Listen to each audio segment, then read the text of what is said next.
Hello students, कैसे हैं आप सभी लोग।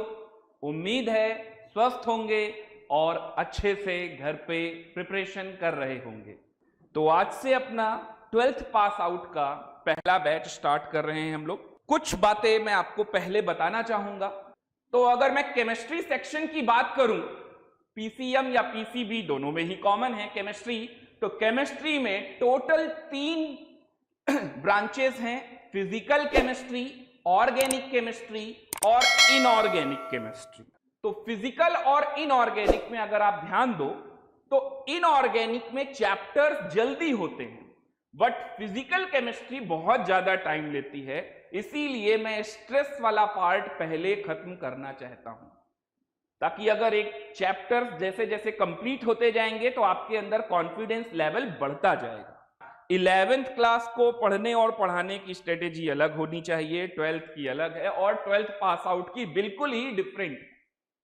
तो 12th पास आउट में क्योंकि आपने टर्म्स पहले से भी सुन रखे हैं, तो आपको इंपॉर्टेंट पॉइंट्स पे क्लिक करना है, वहां पर आपको फोकस करना है, उन चीजों पे आपको ध्यान देना है। और जितना भी प्रैक्टिस वाला काम है वो आपको क्वेश्चंस के थ्रू प्रैक्टिस करनी रहेगी। जितना ज्यादा आप प्रैक्टिस करेंगे उतना ज्यादा चैप्टर में आप खुद को कॉन्फिडेंट पाएंगे। ओके, तो अब बात करते हैं चैप्टर्स। तो आप जानते ही हैं फिजिकल, ऑर्गेनिक, इनऑर्गेनिक में कौन कौन से हैं, वो सब बता के मैं टाइम वेस्ट नहीं करना चाहता हूं। तो अब बात करते हैं हमें कैसे तैयारी करनी है। सबसे पहले तो तैयारी करने का देखिए पहला तरीका तो ये है कि आपके पास जो भी आप नोटबुक, अपना नोट्स आप मेंटेन कर रहे हैं, उसमें संगम नहीं होना चाहिए। उसमें physics chemistry math, physics chemistry bio जैसा नहीं होना चाहिए। तो उसमें अगर वो केमिस्ट्री का नोटबुक है तो उसमें सिर्फ केमिस्ट्री ही दिखनी चाहिए। ये आपकी ईमानदारी है और ये आपके लिए बेहतर भी होगा। ओके, तो आप ज्यादा ना कुछ करते हुए सिर्फ आप 2 नोटबुक मेंटेन कर लीजिए। एक तो जो क्लास में आपको सिखाया जा रहा है उसके नोट्स आप प्रॉपर बनाते जाइए, और आपको जो भी डीपीपी असाइनमेंट दिए जा रहे हैं उनका सॉल्यूशन जरूर करते रहिए, किसी एक जगह पर लिखते रहिए। तो आप उसके लिए एक नोटबुक बना लीजिए, ये सबसे ज्यादा इंपॉर्टेंट है। आज की डेट में ड्यू टू कोविड पैंडेमिक बहुत सारे स्टूडेंट ऐसे हैं जो भटके हुए हैं, जिनको पता ही नहीं है तैयारी कैसे करनी है, क्या करना है, क्या नहीं करना है। आप यहां के वीडियो लेक्चर्स जितने भी हैं वो सारे लेक्चर्स आप देखेंगे। टारगेट वाइज पढ़ना है, डे वाइज अपना टारगेट बनाना है कि आज मुझे इस चैप्टर में यहां से लेकर यहां तक कंप्लीट करना है। मतलब हर दिन का टारगेट होना चाहिए। वो टारगेट कंप्लीट हो तभी आपको नींद आनी चाहिए। इस तरीके की स्ट्रेटेजी आपको फॉलो करनी पड़ेगी। ओके, दूसरा तो पढ़ना क्या क्या है वो मैं आपको समझा देता हूं। तो आपको कैसे पढ़ना है और क्या क्या पढ़ना है। तो पहला तो हो गया लेक्चर। लेक्चर्स आपको यहां से मिलेंगे, वो आपको देखना है। सीपीपी, ये लेक्चर एंड होने के बाद आपको तुरंत मिल जाया करेगी। CPP, class practice problem.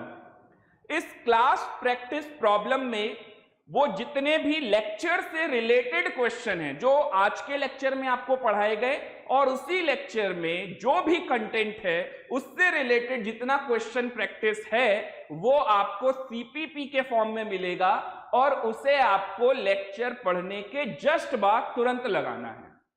तो नंबर ऑफ क्वेश्चंस और नंबर ऑफ एग्जांपल्स उतने ही हो गए, और बल्कि कम टाइम में हो गए। अब बात करते हैं third, DPP, daily practice problem.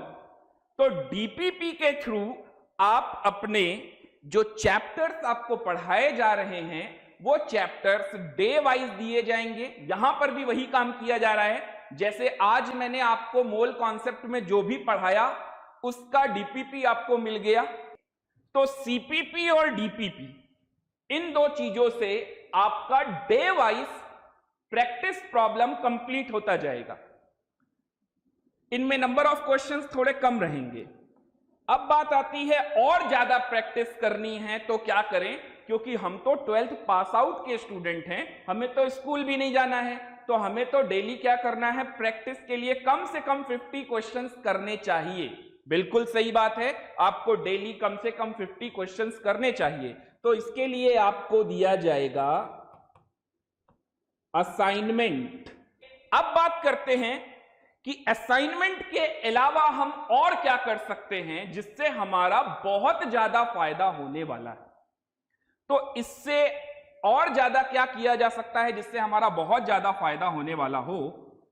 तो नंबर 5 पे है, असाइनमेंट अगर आप कर चुके हैं तो पर्टिकुलरली मैं आपको केमिस्ट्री के लिए बता रहा हूं, इसके बाद जब पूरा चैप्टर आप कंप्लीट कर लेना, जैसे मोल कॉन्सेप्ट पढ़ाया, तो मोल कॉन्सेप्ट जब पूरा फिनिश हो जाए तब आपको 1 दिन का मार्जिन लेना है और उस 1 दिन में आपको क्या करना है, एनसीईआरटी जिसमें क्वेश्चन बिल्कुल हल्के हल्के होते हैं वो कंप्लीट करना है। इसके साथ साथ एनसीईआरटी एग्जाम्पलर, एनसीईआरटी करना है और एनसीईआरटी एग्जाम्पलर करना है। इससे क्या फायदा होने वाला है सर, हम तो 11th 12th बोर्ड का एग्जाम देने तो जा नहीं रहे, तो फिर हमें एनसीईआरटी क्यों लगाना चाहिए। देखिए, अगर आप जनवरी जेई मेन को ध्यान में रखते हुए पढ़ रहे हैं या नीट का एग्जाम ध्यान में रखते हुए पढ़ रहे हैं, दोनों के लिए मैं बता रहा हूं, ये सारी स्ट्रेटेजी जेई वालों के लिए भी है और नीट वालों के लिए भी है, क्योंकि जेई मेन और नीट में कोई डिफरेंस नहीं है। ओके, तो एनसीईआरटी और एनसीईआरटी एग्जाम्पलर से क्या होता है, डायरेक्ट क्वेश्चन कट पेस्ट होते हैं, मतलब सीधा सीधा सवाल इसी से आता है। यहां तक कि जेई एडवांस में भी इनऑर्गेनिक केमिस्ट्री में एनसीईआरटी और एनसीईआरटी एग्जाम्पलर से ही सवाल ज्यादातर पूछे जाते हैं, जेई एडवांस तक में। तो आपको इन चीजों को बहुत अच्छे से तैयार करना है, बहुत सीरियसली लेना है, एनसीईआरटी को हल्के में नहीं लेना है। ओके, अब ऑब्वियसली बात है कि अगर जेई मेन या नीट में पूछा जाएगा एनसीईआरटी या एनसीईआरटी एग्जाम्पलर से, तो थोड़ा सा मॉडरेट या डिफिकल्ट सवाल ही आएगा। तो वही मॉडरेट और डिफिकल्ट सवाल अगर आप नहीं करोगे, अगर आप स्टार्टिंग के क्वेश्चंस देख के ही ये सोच लोगे यार एनसीईआरटी तो बकवास है, क्या करेंगे करके, तो आपका यहीं पर नुकसान होने वाला है। और जो बच्चा डे 1 से लेकर लास्ट डे तक ये सारे काम करता रहेगा, उसका श्योर 100% सिलेक्शन होगा, उसको सक्सेस जरूर मिलेगी। इसके बाद एक चीज और बताना था मुझे आपको, असाइनमेंट तो आप लगा ही रहे हैं, असाइनमेंट में अगर प्रीवियस ईयर क्वेश्चन हैं तो अच्छी बात है, हालांकि होंगे भी असाइनमेंट में जरूर होंगे, बट आपको भी ध्यान रखना है कि कहीं किसी भी तरह से गलती से भी कोई भी प्रीवियस ईयर क्वेश्चन छूटना नहीं चाहिए। तो सर प्रीवियस ईयर क्वेश्चन कब तक के लगाने चाहिए, तो प्रीवियस ईयर क्वेश्चन कम से कम आपको तैयारी करते वक्त 10 साल के लगाने चाहिए। तो आपको 10 इयर्स के आपको प्रीवियस ईयर क्वेश्चंस लगाने हैं। ओके, तो previous year question for JE अगर आप जेई की तैयारी कर रहे हैं, और फॉर नीट अगर आप नीट की तैयारी कर रहे हैं। तो ये स्ट्रेटेजी है हमारी, जिससे हमारा सिलेक्शन होगा, जिससे हम कम टाइम में ज्यादा से ज्यादा कंटेंट को पढ़ सकेंगे और अच्छे से प्रैक्टिस कर सकेंगे। गोल बनाना है और टारगेट वाइज पढ़ना है। एडवांस के लिए भी सेम स्ट्रेटेजी रहेगी या नहीं, बिल्कुल रहेगी। आप खुद सोचिए, अगर आप एडवांस की तैयारी करेंगे तो क्या आप सीपीपी डीपीपी असाइनमेंट लगाना बंद कर देंगे? बिल्कुल नहीं। हाँ, ये काम आप जरूर कर सकते हैं कि एनसीईआरटी और एनसीईआरटी एग्जाम्पलर एडवांस के लिए मत लगाइए, लेकिन केमिस्ट्री में इनऑर्गेनिक केमिस्ट्री के लिए आपको फिर से लगाना पड़ेगा, क्योंकि डायरेक्ट क्वेश्चन आएंगे, क्योंकि इनऑर्गेनिक का कोई एंड नहीं है। तो इनऑर्गेनिक एक बहुत बड़ा समंदर है ना। इवन इनऑर्गेनिक के बहुत सारे सवाल सिलेबस से अगर हटके पूछोगे तो शायद मैं भी ना बता पाऊं।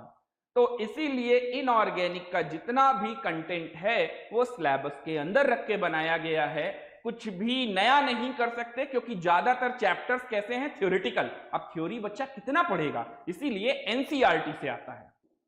ओके, ध्यान रखिएगा, ये जितनी 7 पॉइंट्स मैंने यहां पर लिखे हैं, ये रामबाण इलाज है आपके सिलेक्शन के लिए। और आपके सिलेक्शन के लिए कोई भी पॉइंट आपको मिस नहीं करना है, लेक्चर डेली देखना है, चाहे कुछ भी हो जाए। सीपीपी डीपीपी डेली करोगे तो आपका स्ट्रेस नहीं रहेगा, आपको कोई भी बर्डन नहीं होगा। अगर आपने यहां पर ढिलाई बरती सीपीपी डीपीपी को करने में, असाइनमेंट में तो चलिए ज्यादा क्वेश्चंस होंगे, उसके लिए आपके पास मार्जिन भी रहेगा, लेकिन ये सीपीपी और डीपीपी आपका दोनों डे वाइज कंप्लीट होना चाहिए। अगर एक भी दिन ढिलाई बरती तो अगले दिन आपको फिर से नया होमवर्क मिल जाएगा, तो आप परेशान हो जाओगे। तो इसलिए बिल्कुल टारगेट वाइज पढ़ना है, सीपीपी डीपीपी कंप्लीट करते जाना है।